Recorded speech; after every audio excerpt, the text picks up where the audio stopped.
We've got some interesting news out about Amazon aggregators, Thrasio at the headline. Things aren't looking so pretty, but is there a brighter future on the horizon? Let's see.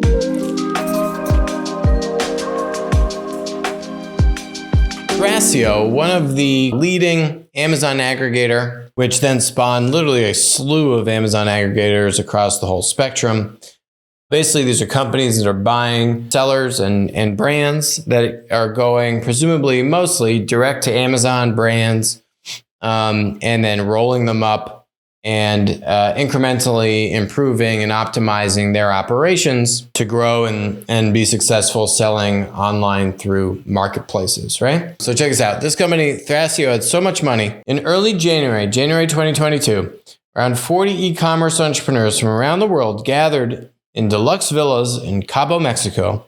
They flew in on the invitation of Thrasio, the biggest aggregator of businesses that sell on Amazon's marketplace. Thrasio hosted workshops on topics like mastering Amazon search results and getting the most out of advertising. Everyone got a gift of Clase Azul Reposado, not bad. Thrasio footed the bill for all the accommodations, activities, food, and booze. Just 4 months after the lavish 3-day getaway, Thrasio laid off staff and brought in a new CEO, former Airbnb and Amazon executive Greg Geely. That abrupt retrenchment has jolted the tight-knit aggregator startup industry, which feasted on $15 billion in debt and equity funding during the pandemic. Thrasio alone raised more than $3 billion, which is actually a lot of equity. You know, you'd think it would actually be more debt than equity that they would have raised, but they raised $1 billion in equity in October 2021 on a $5.5 billion post-money valuation, $650 million in debt right before that, September 2021,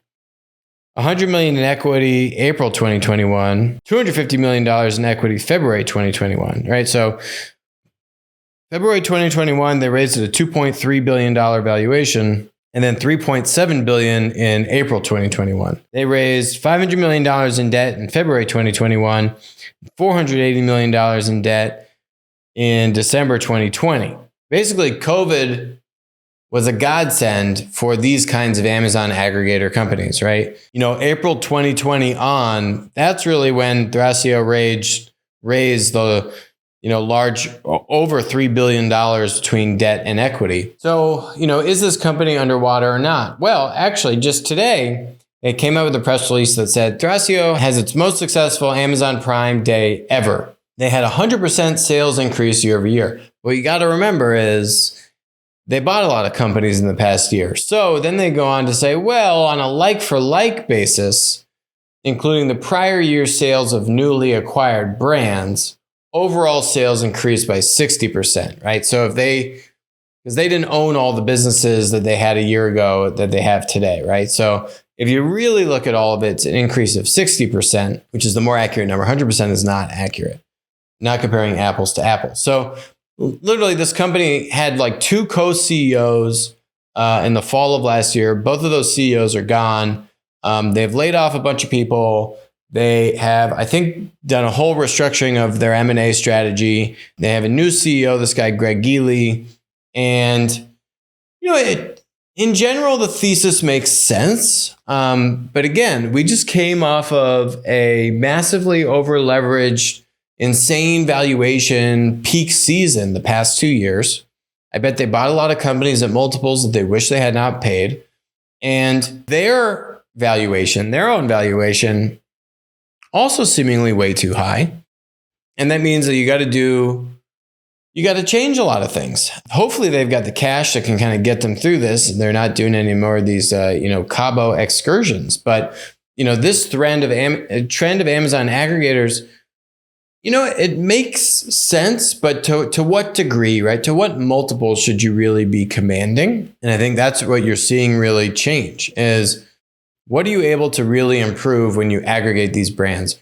Thrasio isn't raising all this money, at least from my understanding, to go and build out its own fulfillment centers. That would be kind of interesting, right? How could you move away from having to pay Amazon fulfillment fees? Now, maybe they can get enough bargaining power that they could get better deals and discounts in the fees that they pay for Amazon, but they don't have enough scale or money to be presumably building out their own fulfillment capabilities. Seems like they're optimizing the operations of the business. It's funny because we just did a video about Amazon live streaming. They've got a screenshot of marketing through Amazon Live shoppable videos on Amazon Prime Day. I didn't even know it was Amazon Prime Day. Did you know it was Amazon Prime Day? I didn't. How much of a premium, like, should you really be getting a tech multiple on that business? No, right? Like, it's not tech. You're selling on other tech marketplaces like Amazon, who you're beholden to. You can incrementally improve ads and marketing, maybe have some more bargaining power to pay less fees to the platform monopoly, maybe. But your manufacturing is all spread out and disparate, right? These are all completely different brands. And, outside of that, nothing really is jumping out at me as to what the synergies are. Like 0 to 1, right? Just ask Peter Thiel. What do you want to do if you want to start a business? You want to be the monopoly. You don't want to be the biggest producer on the monopoly. I don't know. Not the best place to be. If you like this video, go check out our other videos about how Amazon takes advantage of its third-party sellers.